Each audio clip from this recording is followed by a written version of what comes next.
Hey everyone, welcome to another episode of High Energy Girl. And today's guest is Rachel Packer. And we talk about all kinds of things, including food sensitivities, Crohn's disease, and food allergies like the anaphylactic and what the difference is, because oftentimes people get confused. So let's go say hi to Rachel. Welcome to High Energy Girl, a podcast helping women to age stronger, because it is never too late to get fit, be strong, and feel sexy. I'm your host, Tracy Gluheich, health coach and personal trainer, and founder of HighEnergyGirl.com. Each week, we will either have a guest interview, which will provide you an actionable tip to help you age stronger, or I will do a solo episode that we will have a fun challenge for the month. Please also join our Facebook group, High Energy Girls. Looking forward to seeing you on the inside. Hope you enjoy the show. Create Whole Body Wellness, a powerful new advancement in energy medicine. Increase your energy, empower your life. I am super excited to announce that I am now a bioenergetics practitioner. And many people are like, well, what is bioenergetics? So imagine that our body is controlled by our energy field, and these fields get distortions and blockages, which create physical and emotional symptoms. So how do we get energy blockages? From stress, toxins, EMFs, emotional traumas, physical scars, and physical traumas. All you need to do is decode the human body field to get to the root cause and restore your energy for life. For more information, head on over to the blog at highenergygirl.com/bioenergetics with an X. That's BIOENERGETIX, and heal your energy for life. Hey, Rachel, thanks for coming on the show today. Oh, thanks so much for having me. I'm excited to be here. Well, I'm excited to hear all of your wonderful wisdom, and I know that our listeners are going to enjoy hearing the advice that you would have for them today. So why don't you just tell us a little bit about yourself? So I live in Maryland. I'm a New Yorker by trade. I grew up in Queens, New York. Perhaps you've heard my New York accent come out a couple of times already. And I was just in New York, so I tend to start talking like Fran Drescher a little bit, or Janice from Friends, Chandler Bing. So I've been living here a very long time. I recently started my own health coaching business called Matzo Ball Fitness, because you can eat healthy and still have a ball. Oh, I love that. That's a great tagline. And by the way, happy Hanukkah. Thank you very much. Yes, so I chose the matzo ball because it's very iconic in that you can always find a matzo ball in some diner somewhere, regardless of whether you're into Jewish or kosher cuisine. Most people know what a matzo ball is. And the tagline is really kind of how I try to live my life, in that food should not be something that's difficult. Food should not be something that we fear or that we feel guilty about. It should be a source of joy. And, you know, we eat food at holiday time when we meet with people, business or pleasure or social, and it really shouldn't be a source of guilt. So I kind of use that tagline, not to be glib, but really just to kind of stress what my position on food is. And it took a very long time for me to get to this point. I've been through quite a bit with my children, and they have quite a few autoimmune issues that we've had to deal with over the years.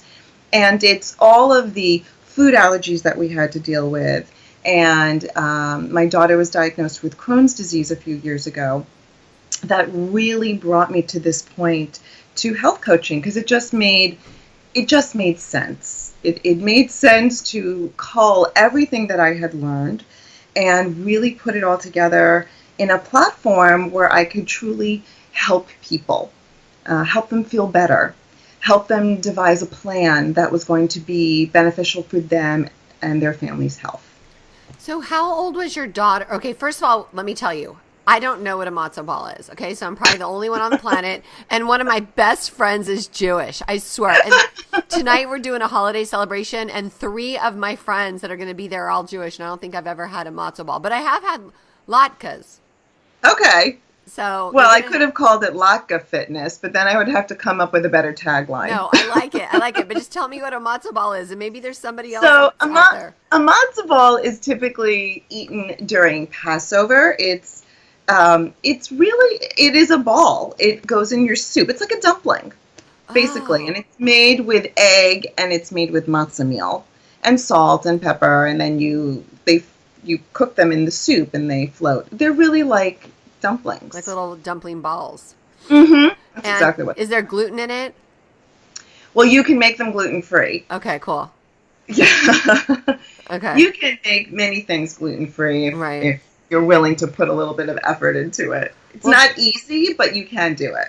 And some of us don't have a choice, so that's why I asked. But, okay, then how old was your daughter? Because I know she was young when she was diagnosed with Crohn's. Yeah, so my daughter was 12 when she was diagnosed with Crohn's disease. And she will be 18 in a few days. So we've been living with this now for quite a while. And I do have to say that, any diagnosis, Crohn's, cancer, food allergies, whatever, is a very daunting experience because it hits you out of nowhere. Oh, yeah. You don't know what to do. You're a deer in the headlights. And you just don't want to see your children or your loved one or whoever it is suffering in the way that they're suffering. There's so much that goes into the healing process. And especially as parents, I think we tend to feel guilty for everything. Nah. And Jewish mothers get all of they get all the jokes about Jewish guilt. But I have to say, I think guilt is equal opportunity. I think if you're a parent, you feel guilty about things that you did as a parent. You feel guilty about things that you did not do as a parent. You feel guilty for, a turn of the genetic wheel. Our genetics, we feel guilty about that. So, yeah. And I think in the healing process, we have to really learn how to put that aside in order for us to move forward and to help the person who's ill. And guilt does not helpful at all. Like, that serves absolutely no purpose in our lives. That is very correct. And unfortunately, we fall back into those habits sometimes. Again, we always seem to find something that makes us feel guilty. In terms of my daughter and her diagnosis, there was a lot of guilt because we had never dealt with something like that before. And all of the symptoms that she exhibited, we could explain as something else. So, for instance, she was in 6th grade and had just started middle school. And for any parent who has a daughter in middle school, we all know that 6th grade initiation into middle school is just pretty sucky. Yeah. On a general level.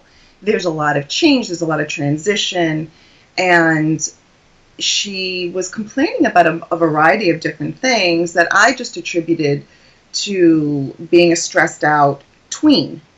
My head always hurts. Well, you're always on your phone. That's why your head always hurts. I'm so exhausted. I seem to be more tired than most of my friends. Well, that's because you're going to bed late and you have a big, a schedule that you're not used to. Oh, my knee's really bothering me. Well, that's because you run cross country and it's uneven terrain. You're running in the woods. You're not used to it. My throat hurts, when I eat pizza. All right, so don't eat pizza. It got to a point where I'm like, oh, just enough already. Like, you thought she was like a hypochondriac, right? Well, girls in particular tend to be very dramatic about a lot of things. And I was just thinking she was just finding things to complain about. But everything seemed, the reasoning behind it seemed logical to me. Yeah. I mean, she was getting to bed late. She was running a full schedule. She was doing a lot of things. She was going through transition into being from a tween to a teen. So all of those things actually made sense to me. And what I really didn't understand was that all of those symptoms were symptoms of Crohn's. The headaches were because she was anemic.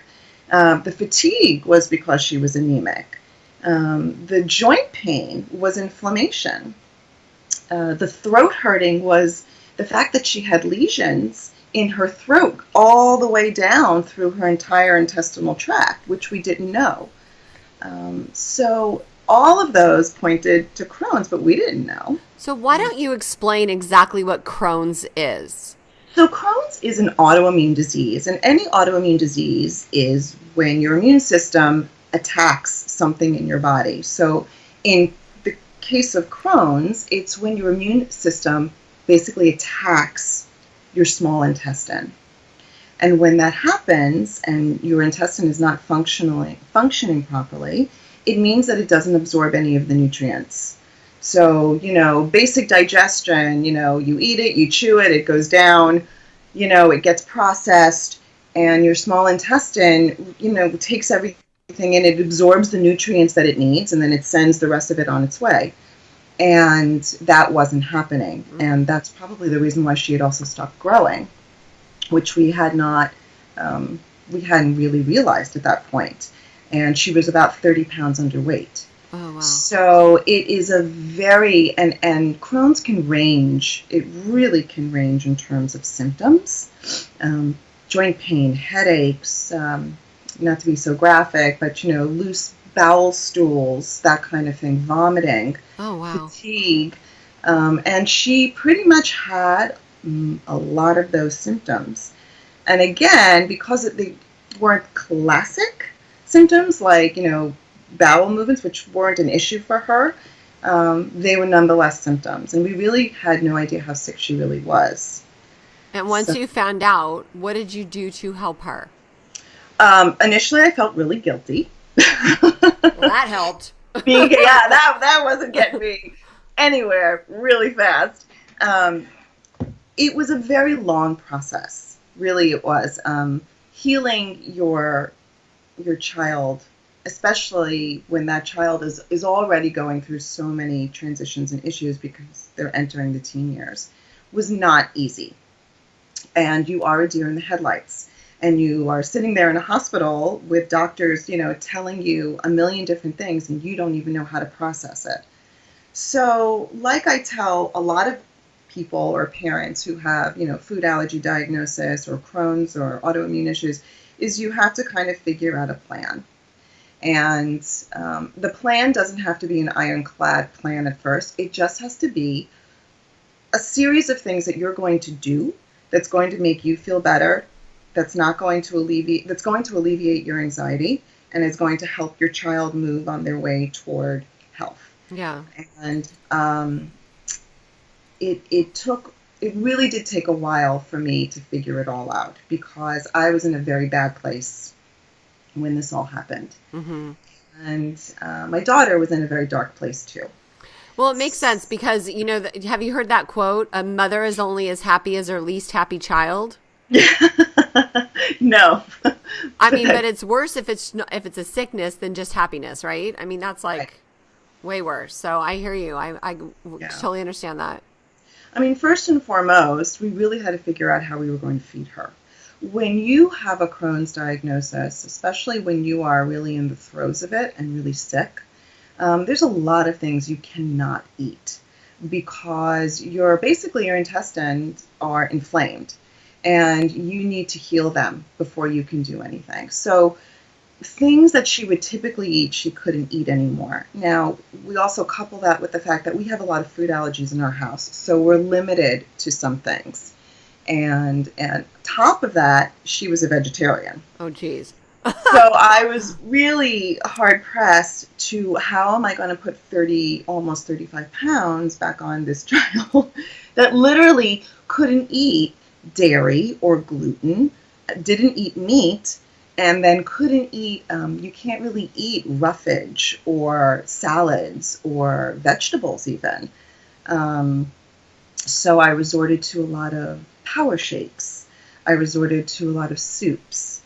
I pureed things. Like literally, I would cook vegetables to the point where if I just breathed on them, they would fall apart. I mean, this is how we had to do it. And we had to document everything that hurt her stomach, what hurt you, what didn't hurt you. And she, I have to say, my little over-the-top teenager was really on top of it. I mean, I actually found one of the notebooks that she used to keep a food log in, and it was so, everything was just perfectly lined up, and it was detailed, and she made columns. This is what I ate, and this is how I felt, and so, you know, in that respect, she really powered through. So feeding her was first and foremost. Getting her through the process was second. You know, how were we going to do it in school? What were you going to do if you got sick? And then third, there had to be some sort of, you know, I guess it's like a goal for her to accomplish. You know, if you can get through the next 3 months, you'll be able to do this, or we'll take a trip, or we'll let you run in that 5K that you've been wanting to run in as soon as you're better. So I had to give her steps along the way. That's a good idea. Give her something to look forward to. Right, in order for her to start feeling more proactive. And also to sort of introduce more self-care. Like if you can get through this next 2 or 3 months, you know, we'll go get a massage. Or if you can go through the next 2 months, you know, we'll go do something else. Just little steps along, which is actually what I talk to clients about, you know, especially when they want to lose weight or they're frustrated, you know, and they're on that diet pendulum. I'm like, let's just start with one step and see how it goes. And so that's really how we did it. It was just one small step at a time, and it wasn't easy. But we did it, and I'm glad to say that she is in remission and applying for college. And yay, good mom. Yeah, well, good daughter too. I was really very proud of her. You know, to experience a chronic illness at such a tender age is not easy. It's really hard. And, you know, you always look at somebody else, you know, the popular girl in school who doesn't seem to have any problems, and here you are, and you have, you know, you're dealing with this chronic illness that doesn't make you feel good, and you have to really, you know, you can't do everything that everybody else is doing because you have to really think about how that's going to affect your health. You know, those popular girls that don't have any problems have problems. They're just not put out there. Absolutely. So absolutely. We know that they all do. We do know, but they have to learn it on their own. Yeah, totally. So me telling them, it just goes out the window. So that whole story, that whole like thing with your daughter and that healing process has led you to where you are now as a health coach, right?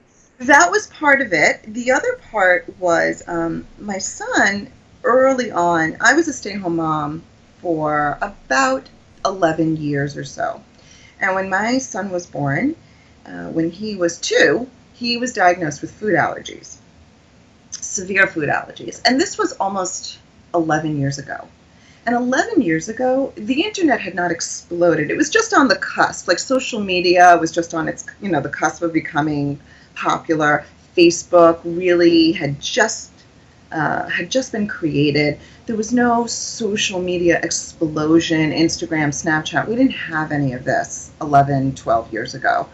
And food allergies also, we had not heard as much about food allergies. There wasn't as much research. There wasn't the food variety that we see in the store. We had not even heard about gluten-free at that point. And so when he was diagnosed, there was not a lot of information to go on.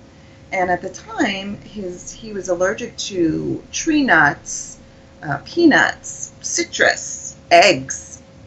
And, you know, that pretty much... That's hard. It was real. The eggs were probably the most difficult.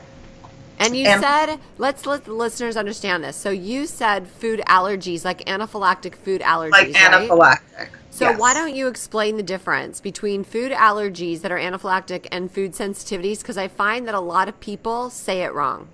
Right. So a food allergy is an abnormal response it's your body reacting to a substance that your body should perceive as normal.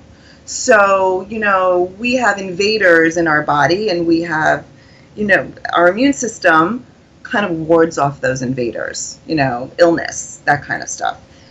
But in a food allergy, your immune system's on the wonkier side, to put it bluntly, and it basically is attacking those proteins, thinking that they're dangerous, and it creates a response. And that response could be anywhere from hives, vomiting, to an anaphylactic response, which is basically, your blood pressure drops and you can stop breathing.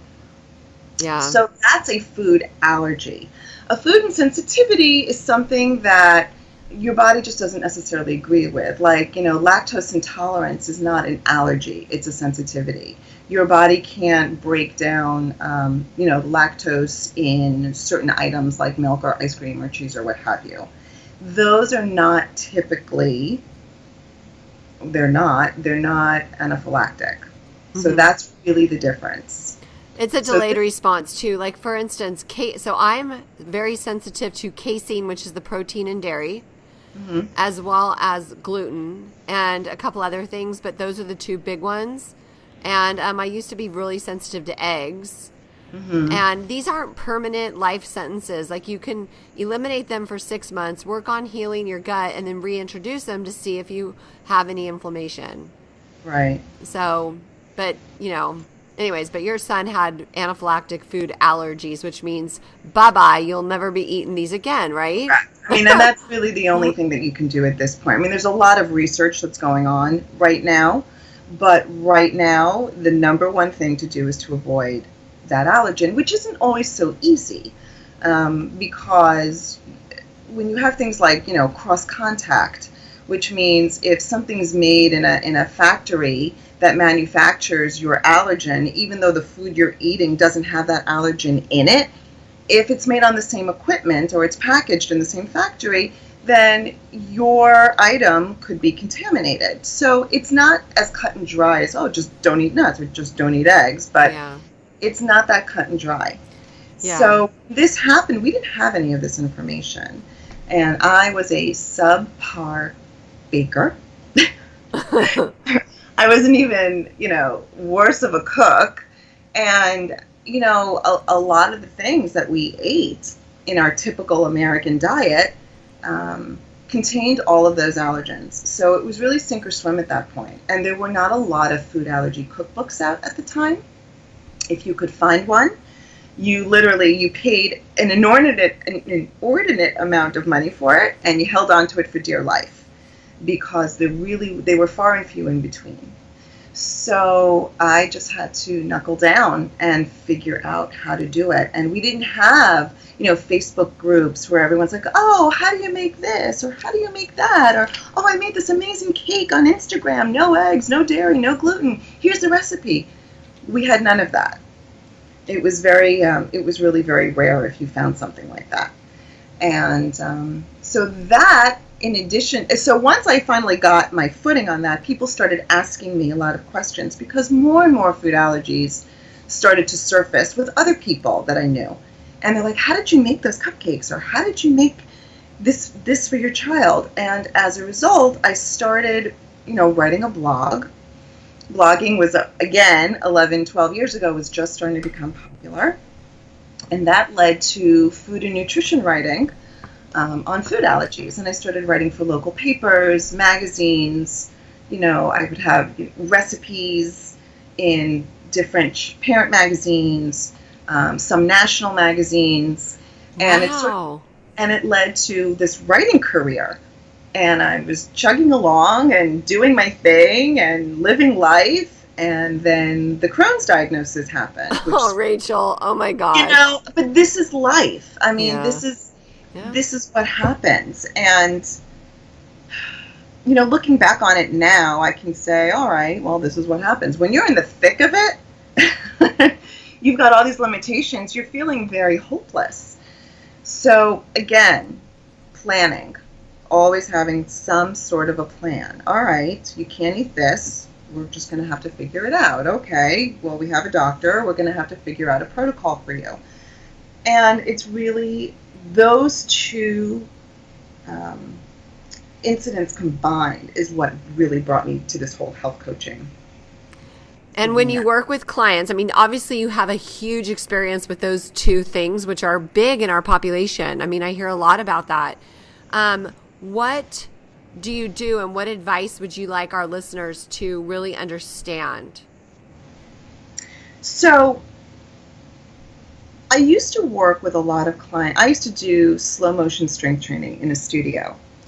And it was sort of my way of getting out from, sitting in the basement doing my writing. I felt that I had so much experience that I should bring it to the people. And I wanted to work one-on-one with people again. And I worked with a very large majority of women who were in the studio. Pretty much 40s, 50s, and 60s. That was the age range. And what I found with most of them was that they would get so frustrated when they didn't see results right away. I mean, they didn't put the weight on right away. Yeah. And a lot of them were dealing with other issues as well. And I think that they felt that it was just a food issue. Like if I just restrict my calories, or if I just cut out the carbs, or if I just don't eat enough, I'll lose weight. And what I found with most of them was that they just didn't really understand that getting healthy or even losing weight wasn't just about their food. It was about how they felt about themselves. And these were women who had, amazing jobs, who and great careers, and did lots of things, but they stood on the scale, they gained 3 pounds, and it's like none of that mattered. Like the 3 pounds on the scale defined everything about them. Guilt, lack of willpower. And I guess my message to them was, you're so much more than your number on the scale. Why don't we start with that?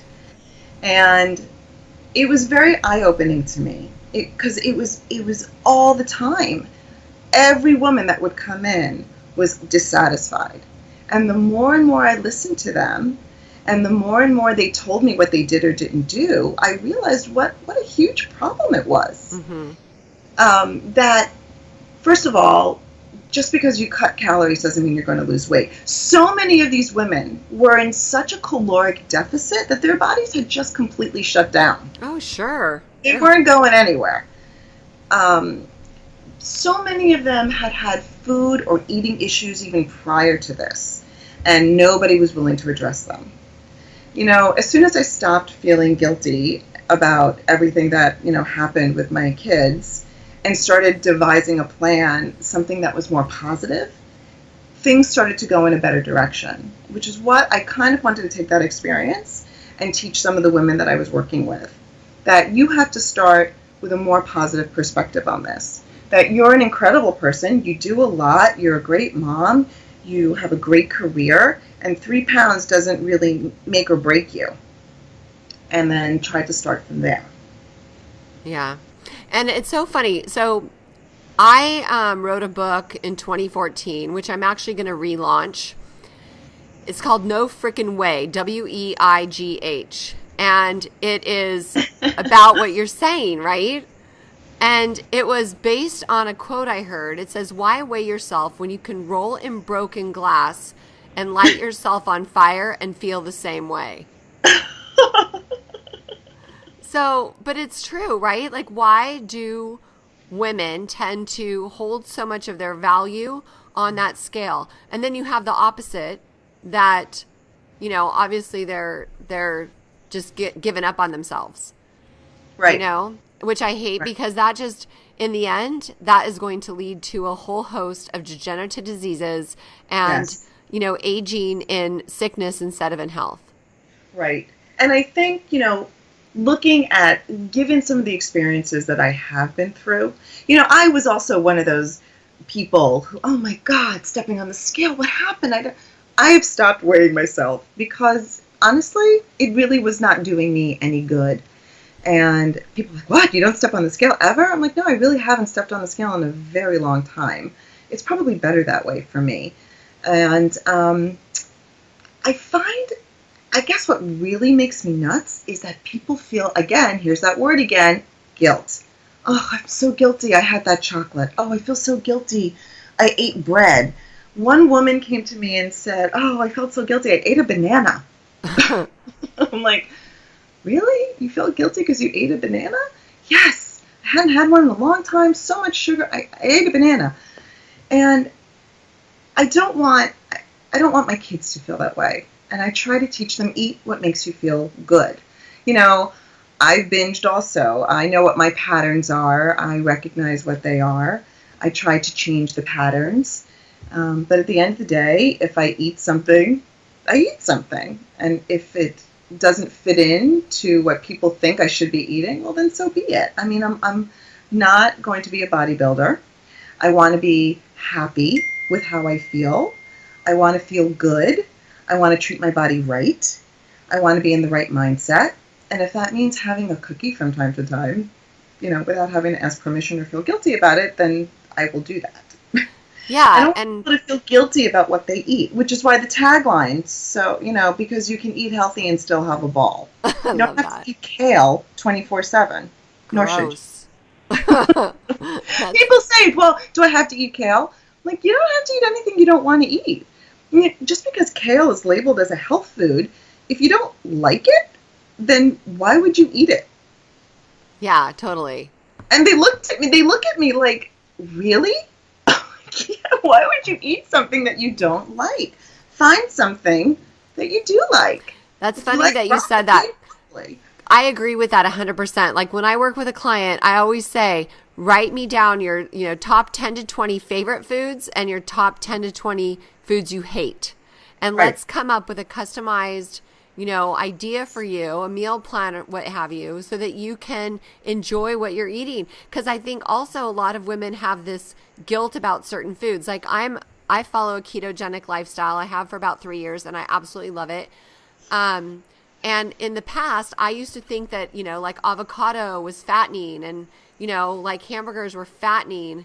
And in my body, they weren't. They were good. Mm-hmm. Right.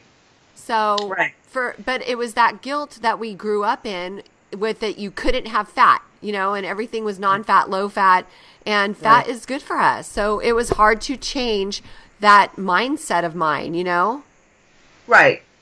And, it's funny, my mother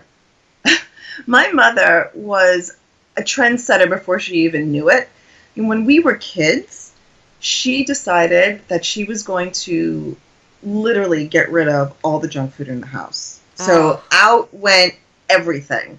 The chips, the cookies, the ice cream, everything that was white was replaced with brown. So white rice was brown rice, white pasta was brown pasta. And this was, we're talking a long time ago. So the pastas were not like the kinds of blends that we have today. These were like heavy, dark brown pasta, like you ate 3 strands and it just literally sunk to the bottom of your stomach. And everybody would make fun of my mom because they would call her Whole Wheat Sheila. That was awesome. Her nickname. Whole Wheat Sheila. Are we going to Whole Wheat Sheila's house for Passover? What is she going to serve? Or my parents also became vegetarian a little bit later down the road too. So she was really the trendsetter. And I didn't really understand at the time, what she was really trying to do until much, much later when I was on my own. So, and things back then, like being a vegetarian in the 70s, you were a hippie or it was, new agey or it was weird. And when you look at it today, vegan is a lifestyle. You can go to any restaurant and find something vegan. But vegan back in the 70s, you were labeled as a weirdo. Yeah, it's funny because my next door neighbor growing up was one of my best friends, and her mom was like that. She had like chickens and she did composting, and we used to totally make fun of her. And now my friend jokes around that I have actually become her mother. Like I have chickens and I do composting and I make my own sauerkraut and, I'm a little crazy. Oh my God. So, Yes, I was doing my own pickling. I saw pickling. That was very New York, wasn't it? Pickling. Um, I tried to pickle my own cucumbers a few weeks ago. how'd they turn out? Not so great. Oh my God, I got a funny story for you, Rachel. So I tried to make my own dill pickles because I'm obsessed with fermented dills. Yes. The real ones. And they're expensive. So I thought, I'm just going to try to make them. So the directions said, put the pickles in a crock with X amount of water, add salt, and let sit for 24 hours. So, Yeah, that's what I did. So I took my pickles and I put them in the crock pot. Oh, no. And I cooked them with salt for 24 hours. Needless to say, they didn't turn out so great. First of all, who says a crock? It's a crock of shit. That's what it is. It sounds so British. All right, we'll put your pickles in a crock, and then put some water and some salt on it, and you'll get your pickle. Like, who says crock?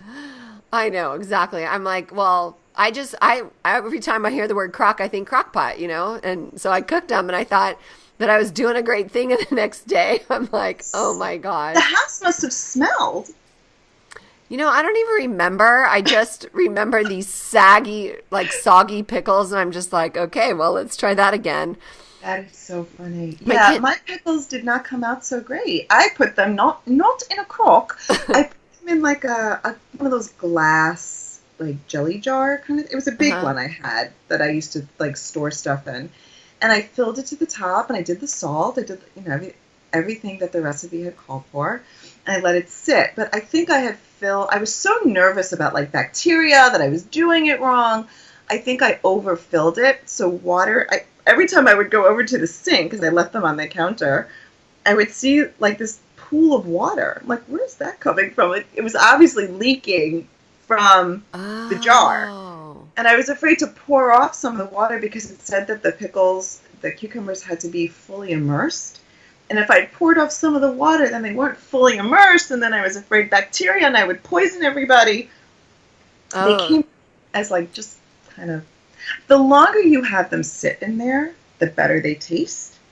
It gets stronger, the vinegary, the tang, the acid. But I didn't leave them in there long enough because they was just basically salty, watery cucumbers. I also think it depends on what cucumbers you buy. The ones I bought were too big. I prefer the smaller ones. And, they were big, yeah. But my sauerkraut has come out great. I mean, I've had 2 moldy batches that I've had to throw away, but I think I've got it dialed now. Yeah, the cure for cancer may be in that moldy sauerkraut. You have no idea. Oh my gosh. Okay, did you join my Facebook group? I think so. Okay, High Energy Girls. I just posted an article that was just eye-opening. It started with a YouTube video, and then I did a bunch of research on the topic, but it's about an anti-cancer yogurt. It's really complicated, and I don't have time to go into it, but check out the article in the group because it was such an amazing thing that you can make at home by yourself. And this doctor, this researcher from Italy, he healed his mother's breast tumor. In 3 weeks, the tumor was gone. And then I looked up more and more and more research about this compound, and it's 5 initials. I can't remember what it is, GCMAF or something like that.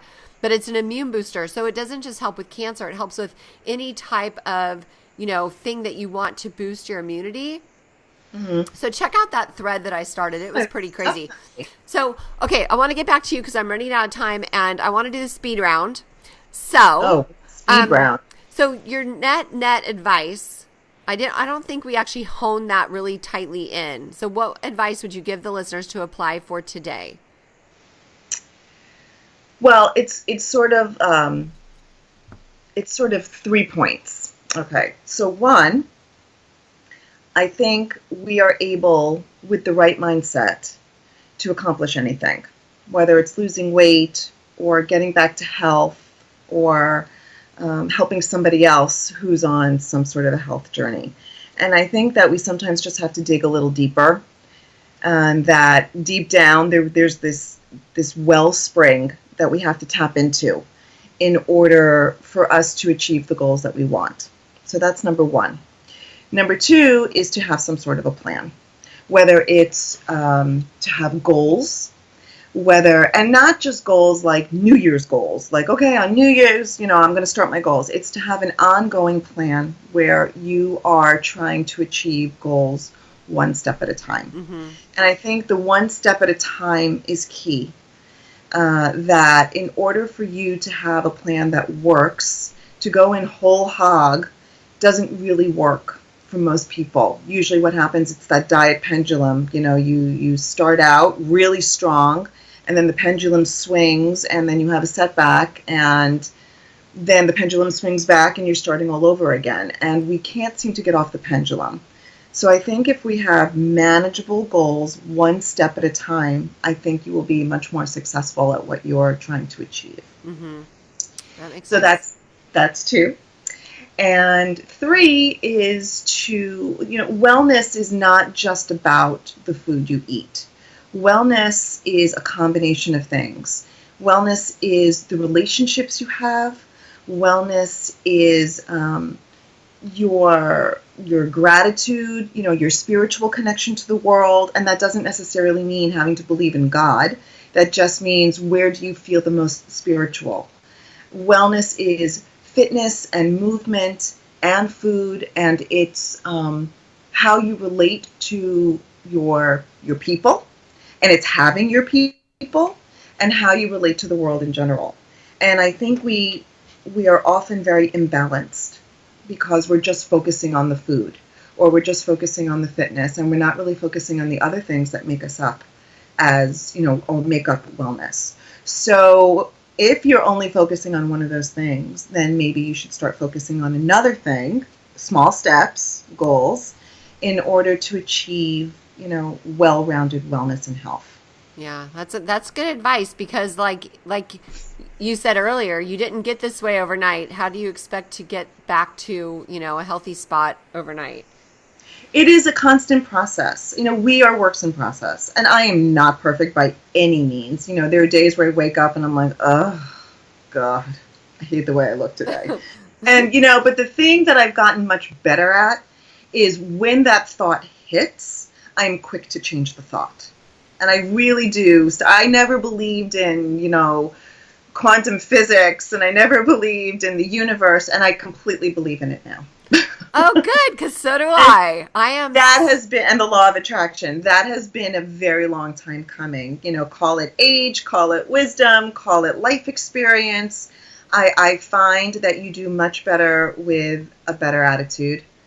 And I find that positive thinking and shifting your mindset really does go a long way.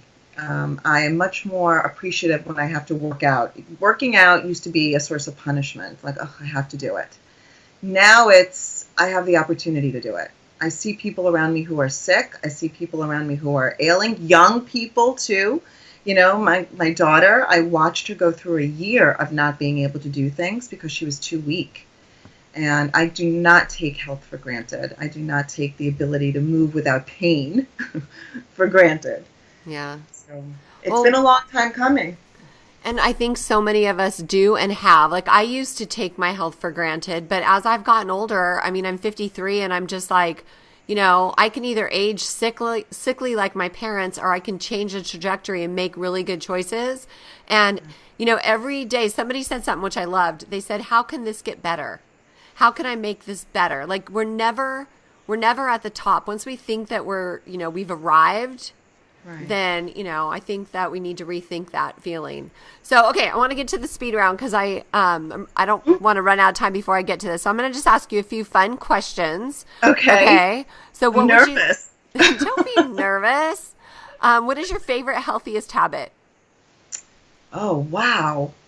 Okay, my favorite healthiest habit. Okay, so lately, my favorite healthiest habit, I have found this amazing drink. It's made with vinegar. And I can't even tell you what the name is, but I started drinking it, and I love it. It's like a tart cherry vinegar drink. And I started drinking vinegar, and I actually really like it. Do you make it?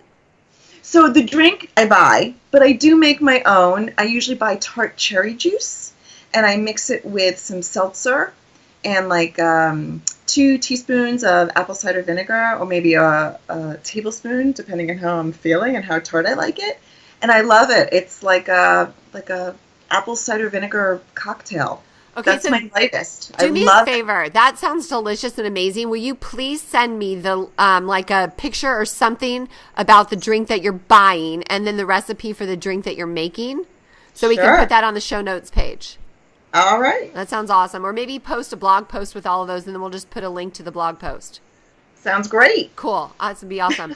Okay, what's your favorite accomplishment? Oh, that's easy. So, on my bucket list was to write a children's book and to have it published. And in 2016, my children's book was published. Yay! What's it called? So it was a Jewish holiday children's book. It was called Sky High Sukkah. Okay, we're going to have a link to that on the show notes page too, girl, okay? Thank you. How about your favorite quote? Oh, my favorite quote is eating. Oh my God. I have to actually think about that for a second. My favorite quote is, exercise is not a form of punishment. Oh my God, I'm going to misquote it. I can't think off the top of my head. See, this is why I hate the speed rounds. That's okay. It's like when my kids have to do time writing assignments in school, and they get so nervous. The teacher basically gives them a prompt, and then they have to write like 2 paragraphs on the prompt, and they get graded on it. All right, so exercise is a celebration of what your body can do, not a punishment for what you ate. Ooh, I love that one. And that is my favorite quote. I put it up on my Instagram. I put it up on my Facebook. So I love that. Because I love to move. I mean, fitness has been a part of my life since I was in college. So I love fitness is my happy place. Okay, what about your favorite meal? Or favorite food? Well, healthy or not healthy? It doesn't matter. Whatever you want to say. So, my favorite non-healthy meal, well, it used to be pizza, but pizza doesn't really agree with me as much anymore. My favorite, oh gosh. Gosh, it must not be that good if you can't even think about it, Rachel. You know, I eat such a wide variety of food. I'm actually like I am a very big sweets person, which I tried to kind of keep under wraps a lot because like I said, I could go cuckoo and feel really crappy.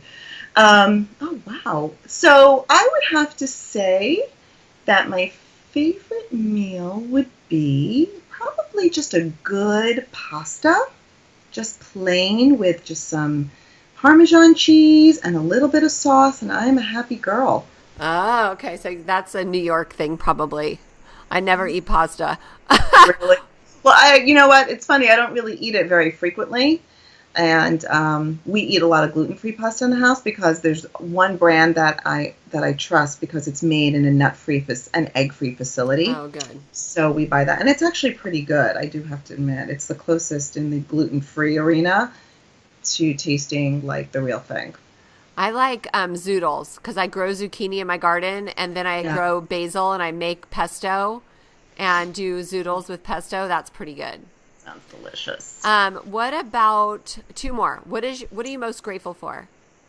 Oh, I am most grateful for my health. I mean, I've watched 2 children, with compromised health and conditions, and every day I am grateful for health. I am grateful for movement without pain. I am grateful that I can exercise and not, because when you do hurt yourself and you have that setback and you're in pain, your knee, your back, you really feel grateful for the fact when you do it without that pain. Oh, Chronic pain. So I am very grateful for not having chronic pain. Yeah, that's something to really be thankful for because pain stops you in the tracks. Okay, last question, guilty pleasure.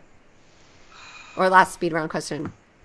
All right, so guilty pleasures would be definitely binge watching stuff on Netflix. So I just binge watched Downton Abbey, like all six seasons in a relatively short period of time. Yeah, definitely binge watching is a guilty pleasure. And not just good stuff like Downton Abbey, but like trash stuff too. It's so funny. Yeah, I'm not a big watcher. I mean, right now, okay, so I'll watch like half an episode while I'm foam rolling. What am I watching right now? Grace and Frankie. Love that show.